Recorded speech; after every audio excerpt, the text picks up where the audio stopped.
ایک بار کی بات ہے کہ ایک پیپل کے پیڑ پر چڑیا اپنا گھونسلہ بنا کر رہتی تھی۔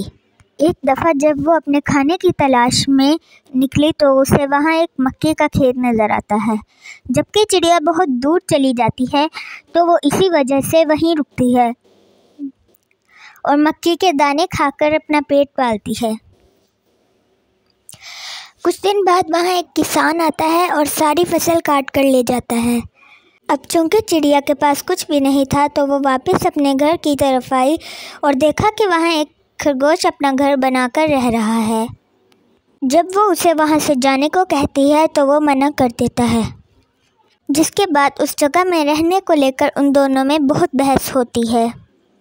چڑیا کہہ رہی تھی کہ وہ بہت سالوں سے وہاں رہ رہی ہے اور کھانے کی تلاش کے لیے اسے کہیں باہر جانا پڑا، اور چونکہ وہ اپنے گھر واپس آئی ہے تو خرگوش اس کے گھر پر قبضہ کر کر رہ رہا ہے۔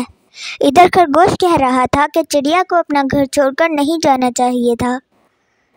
جب چڑیا اتنے دن بعد پھر واپس آتی ہے تو وہاں خرگوش اپنا گھر بنا کر رہ رہا ہے، اسی لیے وہ خرگوش اسے وہاں رہنے نہیں دے گا۔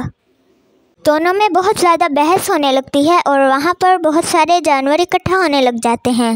وہ انہیں سمجھاتے ہیں لیکن وہ کسی کی بات نہیں مانتے۔ ایسے ہی لڑتے جھگڑتے وہ ایک تالاب کے قریب آئے جہاں ایک لومڑی بیٹھی تھی۔ لومڑی نے دونوں کو اپنی طرف آتے دیکھا اور لومڑی ان سے بات کر لیتی ہے۔ اس سے ان دونوں کو لگے کہ لومڑی ان کی بات سن رہی ہے۔ جب انہوں نے یہ دیکھا کہ لومڑی ان کی بات سن رہی ہے تو انہوں نے لومڑی کو ہی اپنا فیصلہ کرنے والا سمجھ لیا۔ لومڑی نے انہیں ان کی بات دوبارہ دہرانے کے لیے کہا۔ جیسے ہی وہ لومڑی کے پاس پہنچے تو لومڑی نے انہیں ایک جھٹکے میں مار کر کھا لیا۔ اس کہانی سے ہمیں یہ سبق ملتا ہے کہ ہمیں کبھی بھی کسی انجان پر بھروسہ نہیں کرنا چاہیے، چاہے وہ آپ کا کتنی بھی قریبی رشتہ دار ہو۔ کبھی بھی اپنی لڑائی جھگڑے کو لے کر کسی پر بھروسہ نہیں کرنا چاہیے۔